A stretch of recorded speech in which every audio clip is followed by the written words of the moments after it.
and thank you for joining me for this presentation, Advancing Trauma-Informed Vocal Pedagogy, a proposed approach for voice teachers in a private studio setting. My name is Anne Glaza. Before I begin, I would like to offer thanks to Dr. Heitzinger, Dr. Kim, Dr. Peterson, Dr. Owen, and Professor Snow for their support throughout this process. Special thanks to Sasha Gerritsen and to my parents and family for your support. This project was born out of my interest in mental health and music, specifically how trauma affects the voice. I was aware that the speaking and singing voice may be affected by trauma, but I didn't know how or why. Furthermore, I wondered what I as a voice teacher could do to support my students whose mental health challenges interfered with their vocal health and musical goals. In my research, I found that although a trauma-informed education is a popular topic, there are few resources available which are specific to voice teachers in a private studio. This project makes an effort to fill that gap. I believe voice teachers are uniquely positioned to provide trauma-informed education due to the one-on-one setting of private voice lessons, where students and teachers work toward musical goals while also developing a brain and body connection through the voice. Since singing and music are known to be soothing to the emotions and to the body, I wondered if voice lessons might even support students' recovery from trauma. My research supported these hypotheses.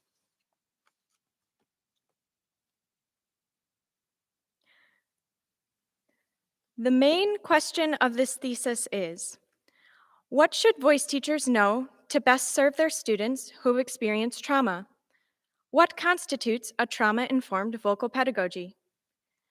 This presentation will provide an overview of trauma, including an introduction to the causes and prevalence of trauma, as well as post-traumatic stress disorder and its symptoms. I will then address how singers may be affected by trauma and the key things voice teachers can do to support them. Finally, I will propose the key assumptions, principles, and implementation domains which constitute a trauma-informed approach to teaching voice in a private studio setting. Musical selections by Carlisle Floyd, Lori Laitman, and Lynn Ahrens and Stephen Flaherty will illustrate concepts and themes of trauma, dysregulation, and recovery. I now introduce Susanna, the title role in Carlisle Floyd's opera, composed from 1953 to 1954. Like many operas, Susanna tells a trauma story. Susanna the character is a young woman living in New Hope Valley, Tennessee in the mid-1900s. In Act 1, the small valley community enjoys a dance where Susanna catches the eye of the new preacher, Reverend Olin Blitch. In Scene 2, Susanna and her friend Little Bat are stargazing outside of Susanna's house. Susanna is fully socially engaged and excited for life's possibilities. The starry night sky is like a faithful caregiver who has helped Susanna grow into a secure and confident adult. She is expressive, embodied, and able to hope and dream.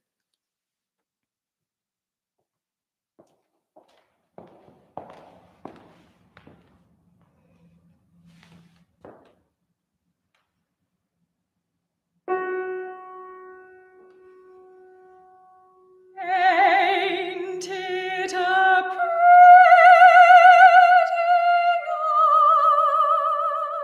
night?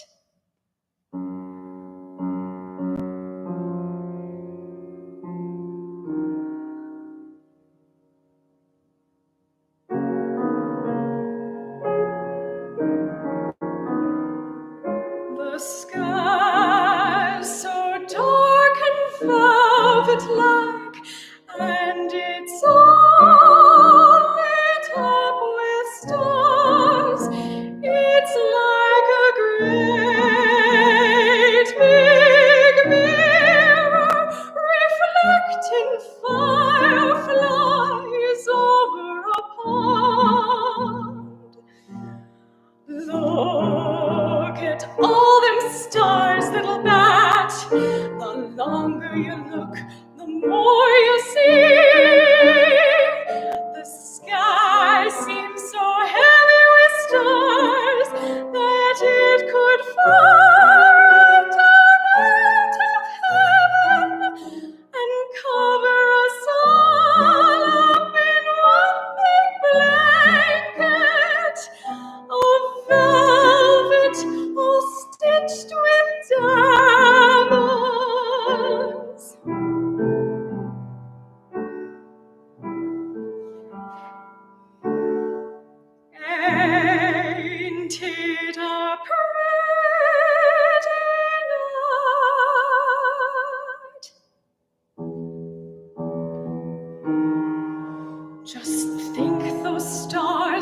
all peep down and see way beyond where we can.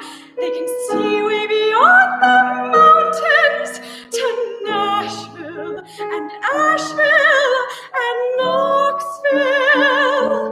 I wonder what it's like out there beyond the mountains, where the folks talk nice and the folks dress nice, like you see in the mail order catalogs. I aim to leave this valley someday and find out for myself, to see all the tall buildings and all the street lights, and to be one of the folks myself.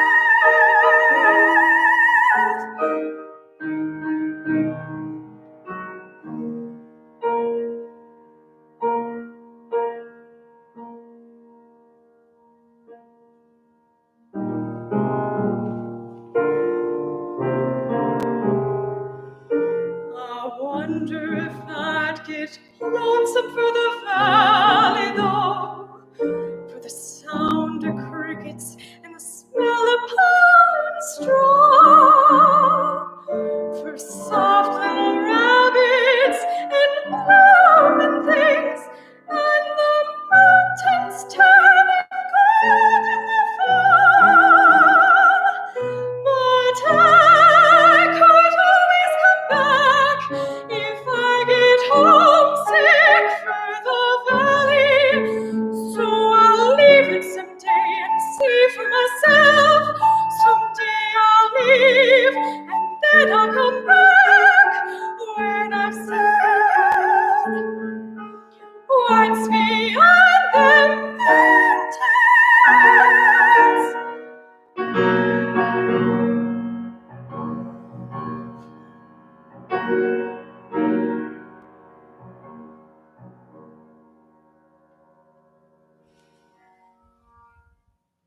Ain't it a pretty night? The sky so heavy with stars tonight that it could fall right on out of heaven and cover us up, uncover us up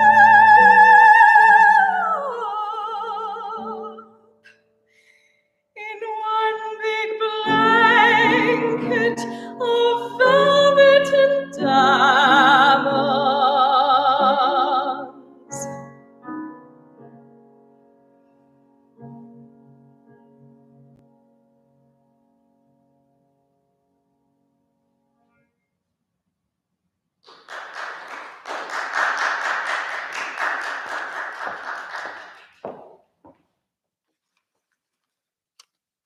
We will return to Susanna's story later.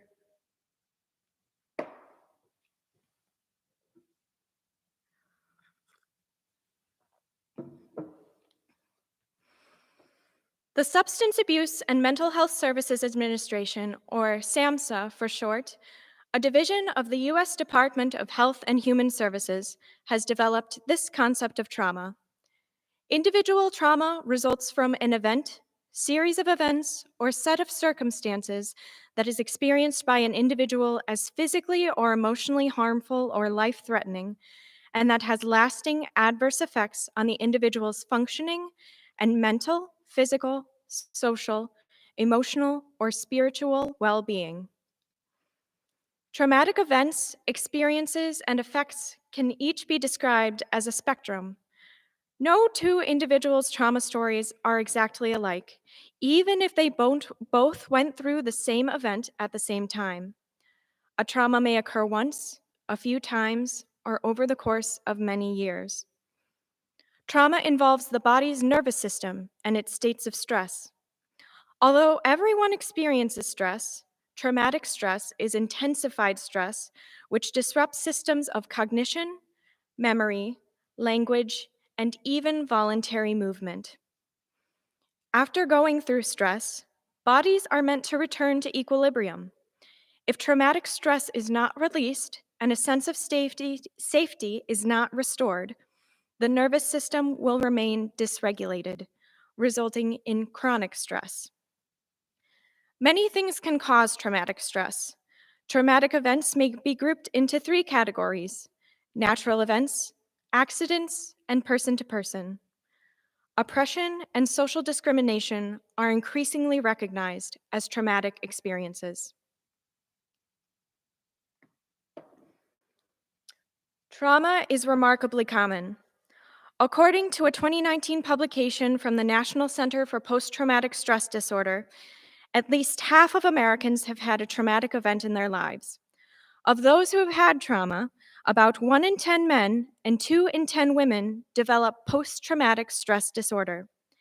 These statistics are likely outdated, however, as the COVID-19 pandemic presents a new source of traumatic stress, which may exacerbate or increase mental health disorders at a global scale. PTSD is a mental health disorder which was added to the Diagnostic and Statistical Manual of Mental Disorders in 1980. Symptoms of PTSD are grouped into 4 clusters: intrusion, avoidance, negative changes in belief and feeling, and chronic physiological arousal. Trauma may lead to challenges with impulse control, attention, and information processing. It may manifest as anxiety, phobias, withdrawal, and behavioral changes. Sometimes trauma symptoms and coping mechanisms are misinterpreted as bad or antisocial behavior. Trauma-informed service providers understand that behavioral changes and coping mechanisms are not a moral failing, but rather may be an attempt to deal with the stress and symptoms of trauma. Mental illness comorbidity in trauma is illness comorbidity is common in trauma patients. Psychological conditions associated with PTSD include anxiety disorders, dissociative disorders, substance abuse, and traumatic brain injury. Fortunately, recovery from trauma is possible. Many effective therapy modalities are available, and patients are encouraged to seek out the method of treatment that works best for them. Trauma literature emphasizes the importance of relationships and empowerment in all stages and methods of healing. When in safe and supportive relationships with other people, and through the work of building confidence and mastery, people who have experienced trauma can and do recover.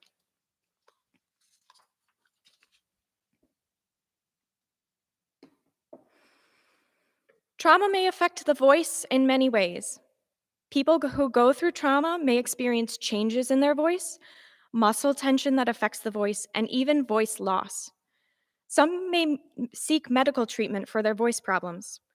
Medical professionals, such as laryngologists and otolaryngologists, perform examinations, diagnose conditions, and offer treatment recommendations. The clinical term psychogenic voice disorders may be used to identify observable vocal dysfunction in the presence of emotional factors that cause or perpetuate the symptoms. Such disorders include musculoskeletal tension disorders, conversion voice disorders, mutational falsetto, and childlike speech in adults. Clinical therapies may help patients recover and heal their voices. Voice therapy, led by a speech-language pathologist, may be effective in treating muscle tension associated with some voice disorders. Trauma therapies provided by mental health professionals, as well as physical, somatic, or body-based therapies provided by licensed practitioners, may also help to reduce or resolve tensions and stress which affect the voice. In all cases, the patient's choice and control over their course of treatment or therapy is prioritized in a trauma-informed model of care.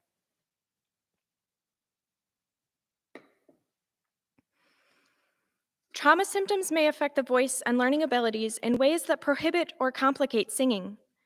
Symptoms of intrusive memories may seem unpredictable and frightening. Negative changes in thinking and mood may lead to feelings of hopelessness or disinterest in things one once enjoyed. Anxiety and hypersensitivity to stimuli may lead singers to develop or have increased performance anxiety. Dissociative symptoms may cause difficulties with focusing, learning, memorizing, and communicating. Cycles of heightened and depressed nervous system arousal can be physically and emotionally draining. Furthermore, rest and recovery, necessary for learning and skill building, may be inhibited by sleep disturbances and difficulty relaxing. Experienced singers and professional voice users may be especially aware of voice changes or discomfort while singing. Heightened awareness may backfire on the singer, however, as tension and somatic symptoms may lead to compensatory habits. Symptoms may emerge before individuals are consciously aware that what they are experiencing is the result of trauma. Those who do seek medical help may see multiple specialists and attempt various treatments to heal their voice before experiencing any relief. If singers connect their identity and self-esteem to their singing voice, or if they rely on professional singing to support their livelihood, prolonged voice issues may be especially frustrating and discouraging.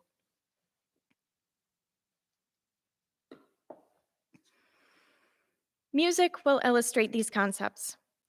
The song cycle, Living in the Body, with music by Laurie Laitman and poetry by Joyce Sutphen, depicts one woman's journey through mourning and loss to recovery. This cycle was composed for soprano and E-flat alto saxophone in 2001. Sutphen's poems use vivid imagery and evocative sentences to describe grief, aging, and rediscovery of self. The declamatory, unrhyming style of the poetry creates a monologue-like feel. In all except the second song, the first line, or part of the first line of each poem, is repeated at the end of the song, as though the character has come full circle, while also having reached a new point of self-acceptance or self-discovery. In my interpretation, Living in the Body is this woman's journey from trauma to empowerment. The lyrics serve as illustrations of grief. In Burning the Woods of My Childhood, the speaker is determined to destroy childhood memories, though they are twisted, nuanced, and stubbornly powerful in her psyche. The line, I am burning the woods of my childhood, tree by tree, is repeated frequently, as though the speaker is haunted by these memories. Living in the Body is a teasing yet honest commentary on body image, aging, and death. In Not for Burning, the speaker finds old letters from the beloved. She personifies the words on the pages, calling them heretics for not remaining true. In Lost at Table, the speaker describes an experience of dissociation. She slips into the green tablecloth, escaping into her imagination, while those around her at the dinner table observe and pull her back to the present moment. Bring on the Rain is a boisterous and sensual re-embodiment. She has re-accessed her ability to play and have fun. In Crossroads, the speaker declares her determination and agency, as well as her joy for her own life and choices. She has endured the trauma of loss and emerged with agency and hope.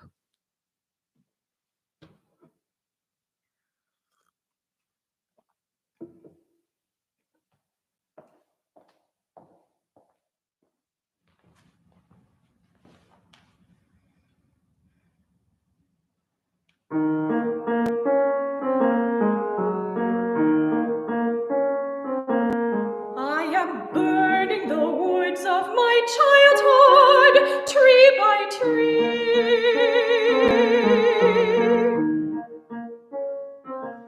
I am warming myself by the fire of those days.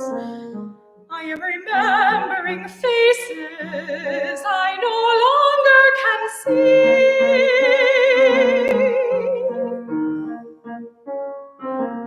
And the places I loved that are gone from me, and the roads and the paths and the open ways. I am burning the woods of my childhood, tree by tree.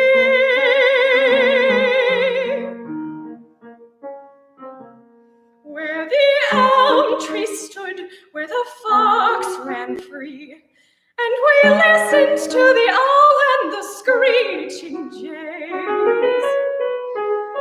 I am remembering the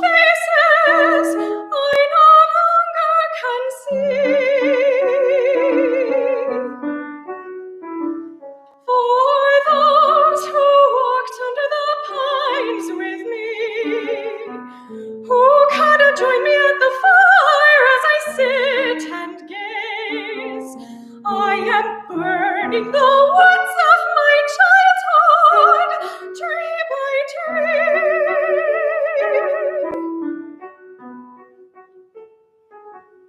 thinking old dreams that no longer can be, watching them fall into ashes, the reds into grays. I am remembering the faces I no longer can see.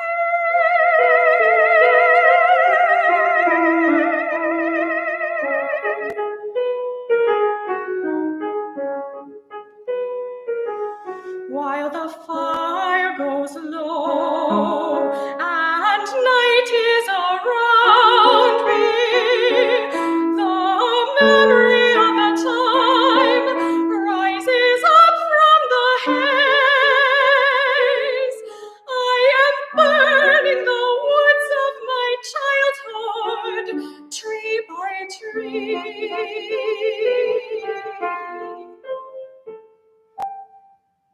I am remembering the faces I no longer can see.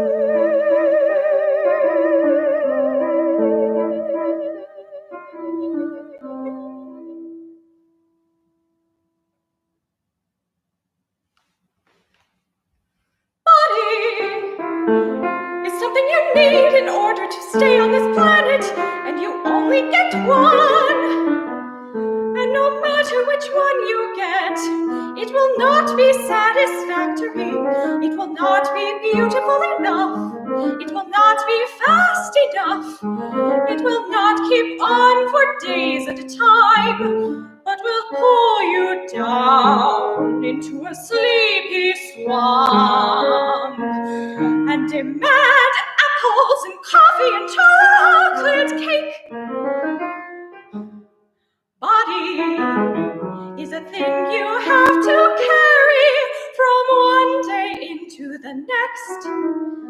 Always the same eyebrows over the same eyes, in the same skin when you look in the mirror, and the same creaky knee when you get up from the floor, and the same wrist under the watch band. The changes you can make are small and costly. Better to leave it as it is. Body is a thing you have to leave eventually.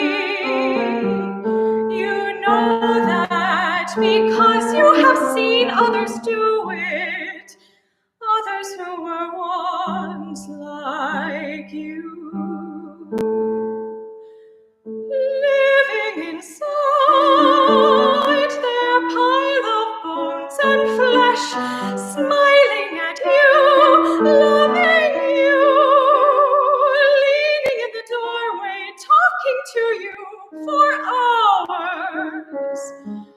And then one day they are gone.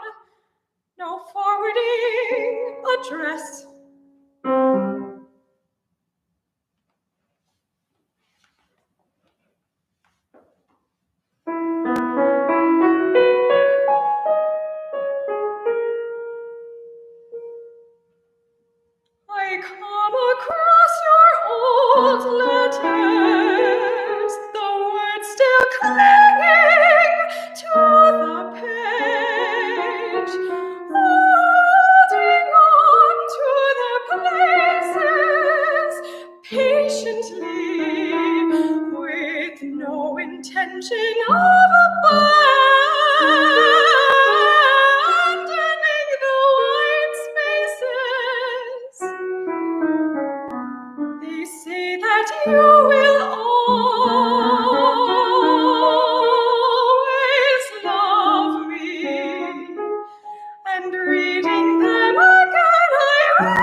heretics, that later in the fire they will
severely to the way.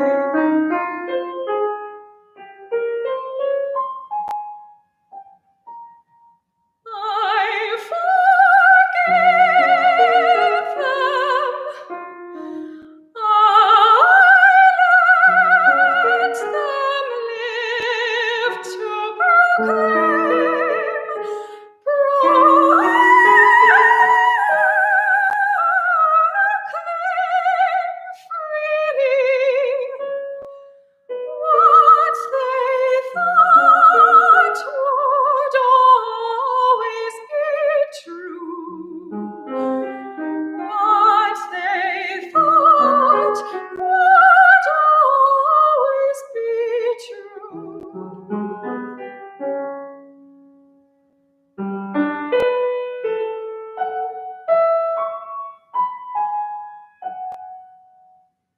I come across your old letters.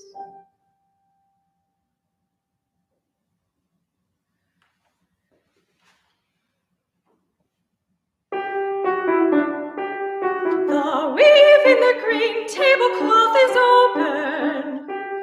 Enter, it says, and I do. Sinking down into warp and woof, snug in a tiny linen homestead, somewhere east of candlestick and west of tapestry napkin. And if my disappearance is noticed, they have ways to bring me back again.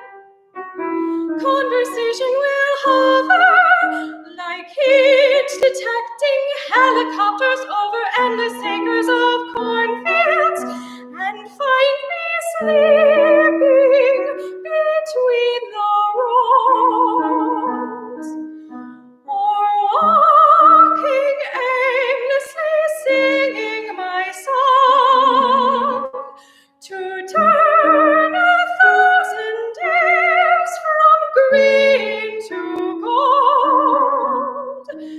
The weave in the green tablecloth is open.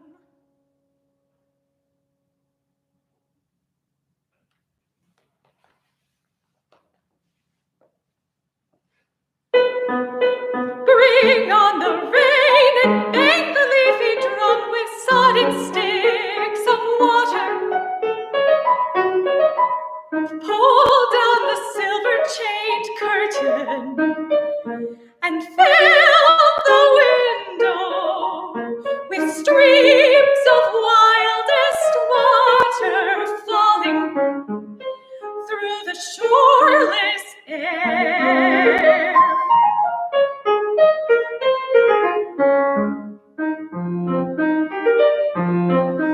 Let the rainy sky be filled with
second half of my life will be back to the white rind of the old and fading moon.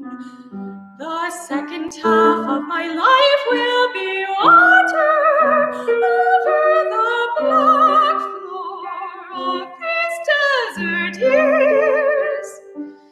I will land on my feet this time, knowing at least 2 languages and who my friends are. I will dress for the occasion, and my hair shall be whatever color I please. Everyone will go on celebrating the old birthday, counting the years as usual. But I will count myself new from this inception, this imprint of my own desire. The second half of my life will be swift, past leaning fence posts, a gravel shoulder, asphalt tickets, the beckon of open road. The second half of my life will be wide-eyed, fingers sifting through fine sands, arms loose at my sides, wandering feet. There will be new dreams every night, and the drapes will never be closed. I will toss my string of keys into a deep well, and old letters into the grate. The second half of my life.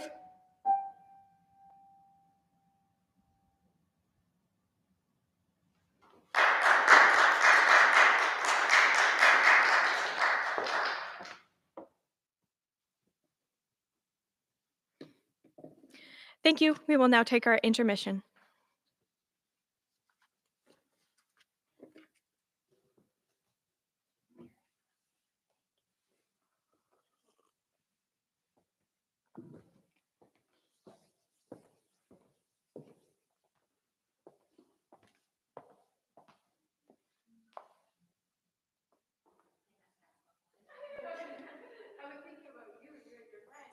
Hey, actually, I've looked at this piece. We've never done it together. Yeah, it sounds funny. Thank you. Oh, I didn't, but I knew it was going to be later. Yeah.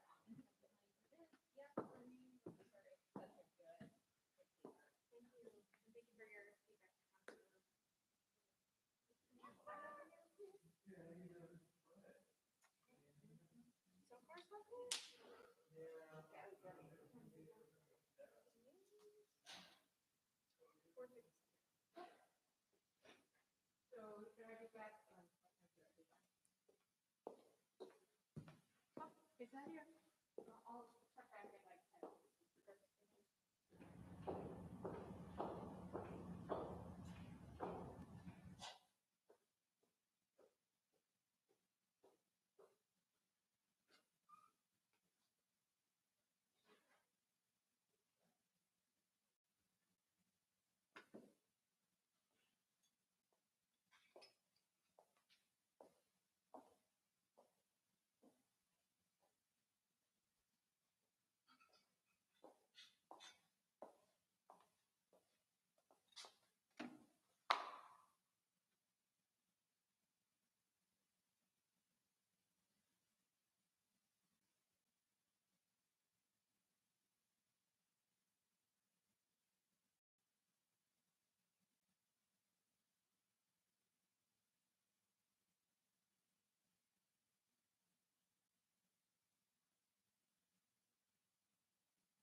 I get a cue? What was it? Yes, I think. Okay, thank you. Great, thanks.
The role of a voice teacher in a student's recovery from trauma and trauma related vocal pathology is to support their goals related to singing and music while accommodating the student's needs and creating a safe environment. Trauma informed voice teachers carry out this role by leading with compassion, supporting students' sense of safety, providing referrals when needed, using inclusive and invitational language, upholding professional boundaries, practicing self care, and following ethical standards of behavior.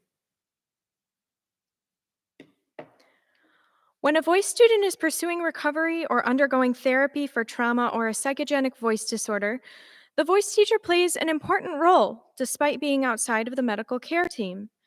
The student may be working with one therapist or a team of medical and mental health professionals, or the student may have little to no support system, access to care, or knowledge of available resources.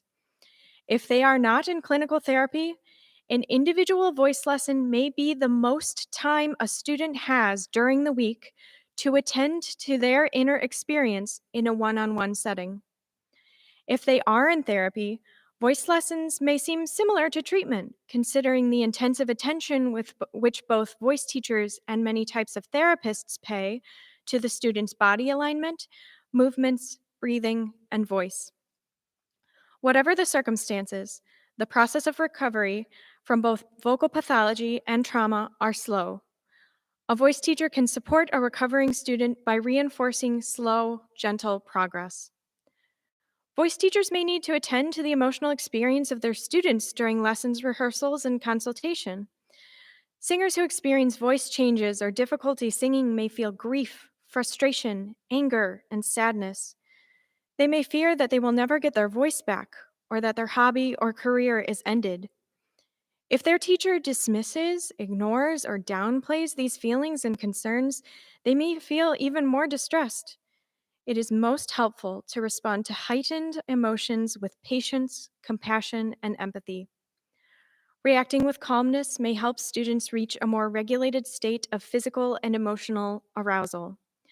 Similarly, reacting to depressed or flattened emotional states with acceptance and kindness is also important. Do be aware, however, of students' emotions and energy rubbing off on you, and attend to your own need to regulate and care for yourself. The most important thing a voice teacher can do to support students who have experienced trauma is to help them feel safe. When someone is stuck in traumatic and chronic stress, their body's nervous system is constantly on the lookout for danger. Work to build trust and be dependable and consistent. Create an environment that is inviting but not overstimulating.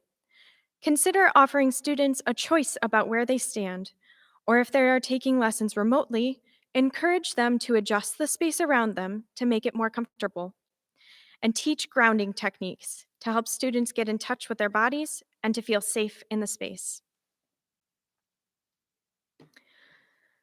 The voice teacher helps connect students with other professionals who can help them to address issues and reach their goals. Students who experience voice changes, pain, and discomfort when singing should be referred to a laryngologist or otolaryngologist for examination. Singers with very damaged voices and high level singers may benefit most from working with a singing voice specialist. Voice teachers may even provide referrals to mental health professionals if a student is in need of and open to such services. Teachers must be willing to accommodate the needs of their students and change their language if they discover it makes them feel unsafe or uncomfortable. For example, talking about body parts can sometimes be triggering to people who have gone through trauma. In Teaching Trauma Sensitive Yoga, a practical guide, Brendan Abrams suggests these alternate phrases to use when referring to potentially triggering body parts. For the chest, use front of the body or heart center. For the buttocks, pubic bone, groin, or tailbone, refer to the base of the body. And for the inner thighs, perhaps call them the inside of the legs. Safe language also includes the feedback and cues that teachers give to their students. Voice teachers can empower students by offering them choice through invitational language.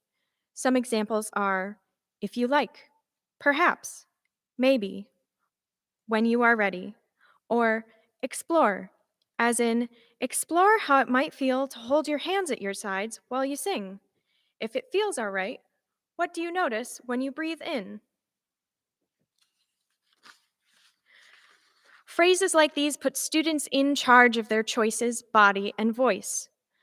Other safe and empowering language choices include respect for names and gender identity, as well as asking for consent before physical touch. Teachers show respect by using their students' preferred pronouns, calling them by their preferred name, and not making up nicknames without permission. Asking for explicit permission, a certain and confident yes, before approaching or touching a student, as when correcting posture or demonstrating breath support, is also important for creating safety and boundaries within the student's control. Role clarity and upholding boundaries support both the student and the teacher. Teachers do not need to know the details of a student's trauma story to be helpful or effective. In fact, trying to elicit trauma stories may have negative effects on both the speaker and the listener. Retelling a trauma story may cause the person sharing their story to feel re traumatized, as though they are experiencing it all over again. On the other hand, hearing intense trauma stories, especially when they are from someone one cares about, can cause secondary trauma, meaning that the listener of the story feels traumatized. Furthermore, the pop culture trope of cathartic release through trauma storytelling is a fantasy.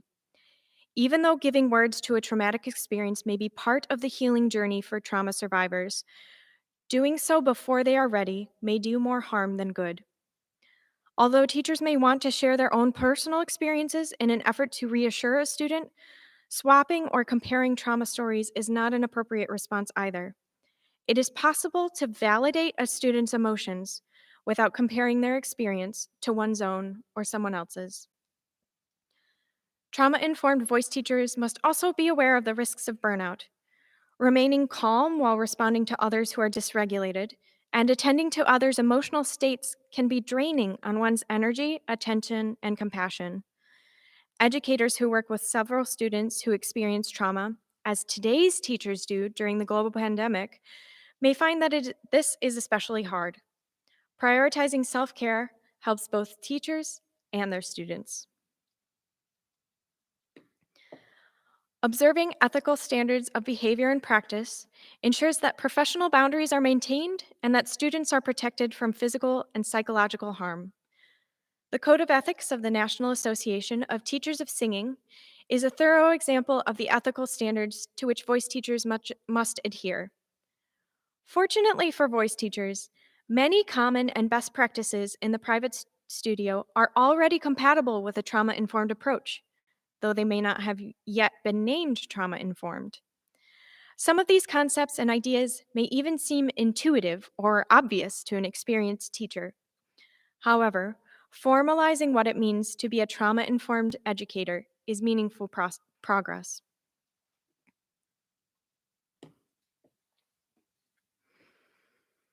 We return to Susanna's story. In Act 2, Scene 3, Susanna is once again outside of her home, but now she is far less lighthearted. She has just returned from the church, where the church elders and Reverend Blitch tried to make her confess to a sin she didn't commit. Earlier that week, while searching for a spot in the river to perform baptisms, the elders and Blitch found Susanna bathing.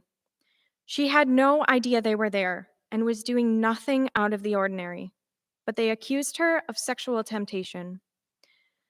The townsfolk spread vicious gossip about her, and by refusing to confess, even in her innocence, Susanna became a social outcast. In this scene, Susanna soothes herself by singing "The Trees on the Mountains." The song is meant to be like a folk song. The lyrics are not Susanna's inner or outer monologue, but rather the song expresses her feelings of loneliness and sorrow for being abandoned by the community.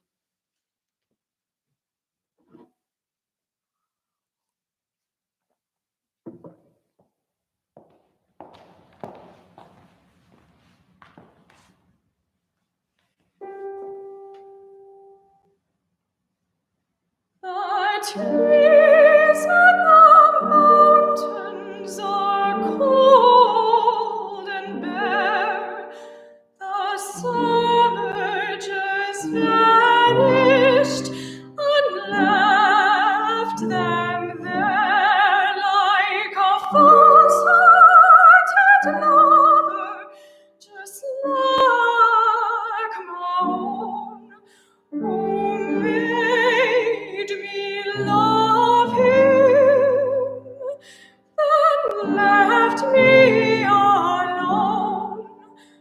The coals on the hearth have turned grey and sere.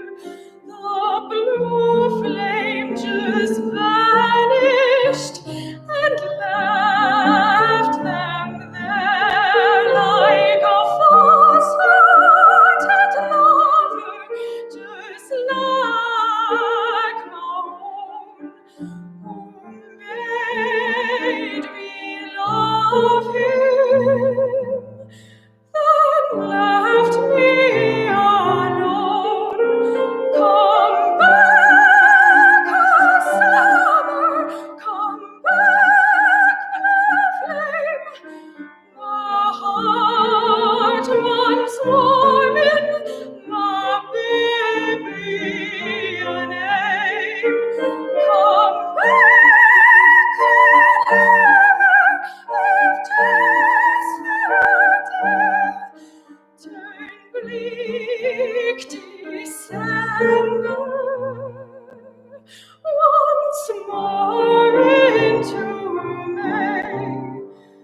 The road up ahead lies lonely and far. There's darkness around me, and not even a star to show me the way. Light in my heart, come back, my lover, I fain would start. The poor baby fox lies all cold in his lair. His mama just vanished and left him there like a false-hearted lover, just like my own, who made me love him, then left me alone.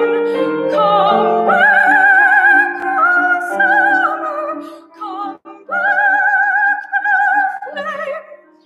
My heart once warming, my baby a name. Come back, oh lover, if just for a day, turn bleak December once more into May.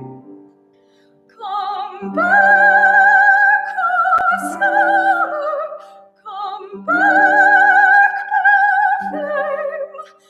My heart once warming, my baby a name.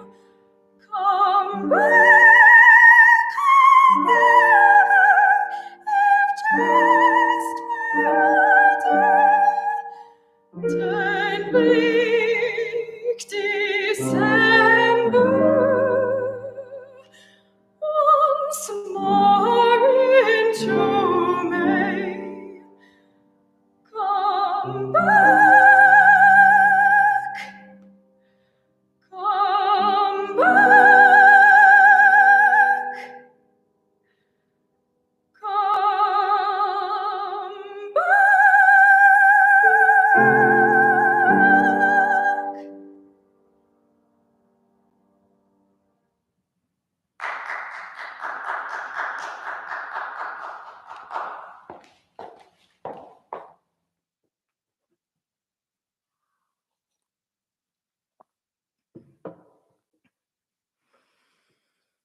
Please note that this next section involves discussion of sexual violence. After Susanna sings this song, Reverend Blitch appears on stage, revealing that he overheard her singing. Blitch tries to make Susanna confess again, and she protests strongly. But when Blitch's intention to engage with her sexually becomes clear, her mobilized defenses drop and exhaustion takes over. Blitch rapes Susanna. The next day, out of revenge, Susanna's brother shoots Blitch, and the townsfolk come like a mob to find her at her home. At this point, like many tragic operatic heroines, Susanna is depicted as going mad. Every attempt at defending herself against public shame and sexualized violence has failed her. In her heightened state of terror, she scares off the mob by screaming, laughing, and wielding a gun. The opera closes with this stage direction. She turns around, straightens her body in the doorway, and remains standing there, an inviolably strong and inexorably lonely prisoner of a self-imposed exile. Floyd's portrayal of a woman enduring trauma is truthful and nuanced. Just as some may accuse abuse survivors of asking for it, so too may some audience members think Susanna was wrong in refusing to confess, as if accepting fault for an untrue and unfair accusation would prevent her from being raped and outcast. Others may recognize Susanna's instinctual defensive strategies, up to and including her submission to rape and terrorized reaction to the town mob. The story is set in Tennessee in the recent past, marking it as a story of 1940s or 1950s America, a time and place where women had little to no legal protection against sexual abuse. In a tight-knit and fervently religious community like Susanna's, accusations of wrongdoing had severe social consequences. Susanna's vulnerability is compounded by her economic dependence on her brother and lack of parental or social support to protect her against sexualized violence. Floyd includes all of these dynamics in the story. By centering Susanna's experience, he maintains her humanity and calls out the social and individual evils that cause suffering like that which Susanna endured.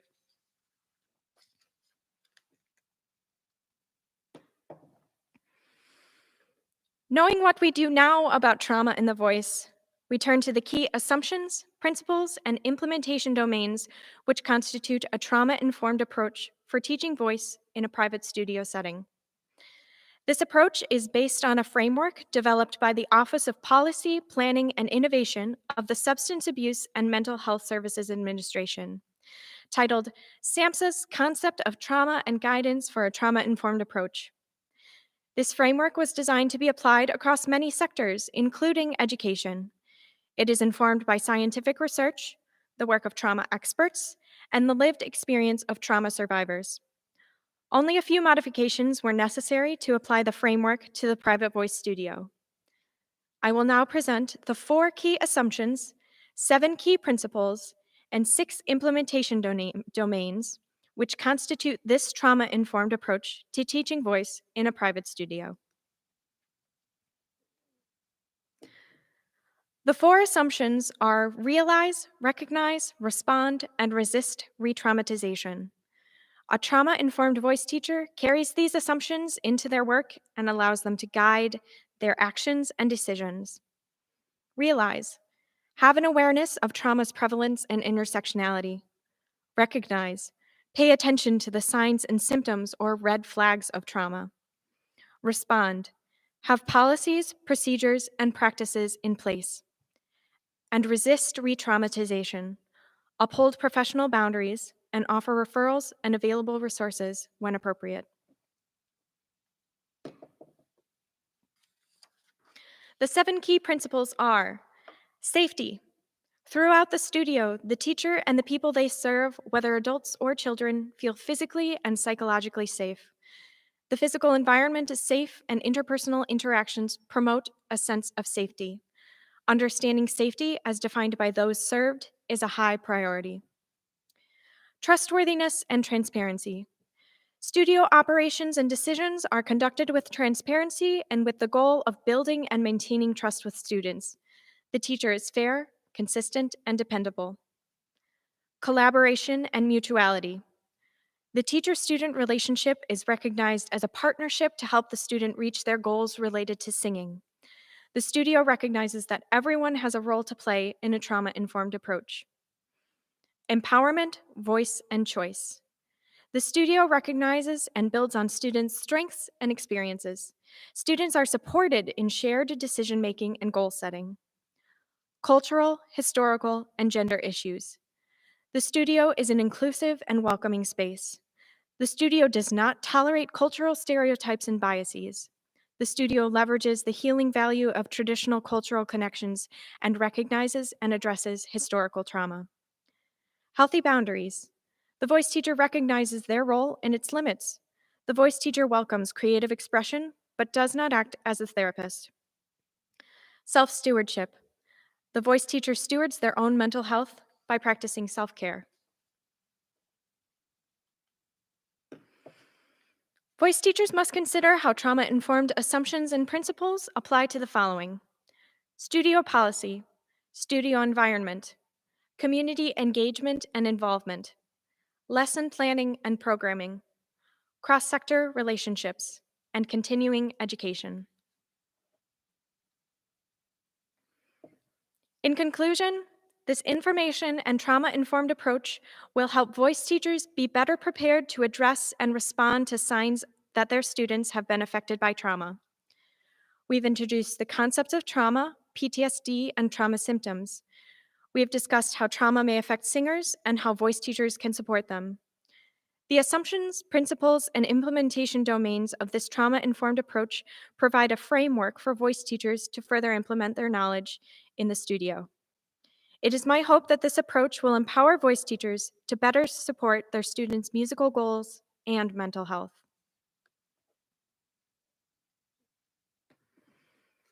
In the musical Ragtime, composer Stephen Flaherty and lyricist Lynn Ahrens tell the story of three families across the social lines of race and class in and around New York City at the turn of the 20th century. The character Mother, a Christian, upper-middle-class white woman living in New Rochelle, New York, comes to care for a Black baby boy whose parents suffer and ultimately die from racism and police violence. She also befriends a Jewish immigrant, and she watches as her family members are driven apart by ideology. She comes to see that her previous naive and comfortable way of life shielded her from witnessing and attending to the suffering of others. She realizes that she no longer wants her husband to have control over her choices, a bold declaration for a married woman in 1902. She steps into her own truth and autonomy. Back to Before is Mother's declaration of self-determination, responsibility, and freedom. With this song, I close this presentation. Thank you for attending. I hope this inspires you to bring trauma-informed practices to your own voice studio. In doing so, you help to create a world where suffering is lessened and healing is possible.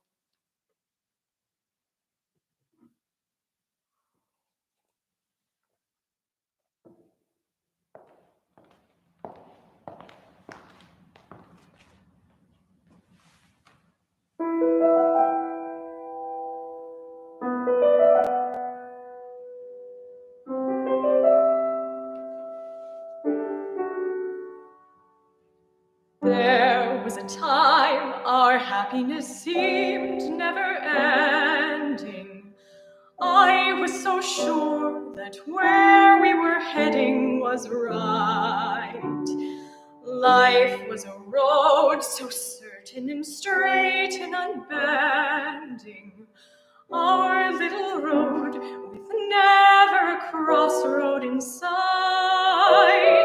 Back in the days when we spoke in civilized voices, women in white and sturdy young men at the oar.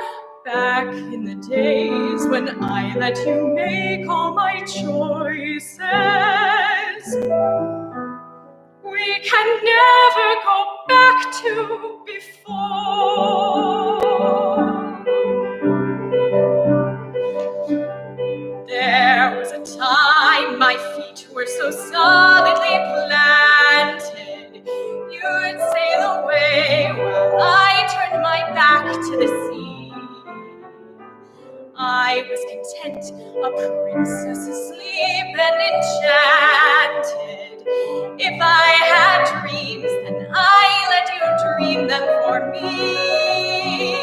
Back in the days when everything seemed so much clearer, women in white who knew what their lives held in store. Where are they now, those women who'd stared from the mirror? We can never go back to before.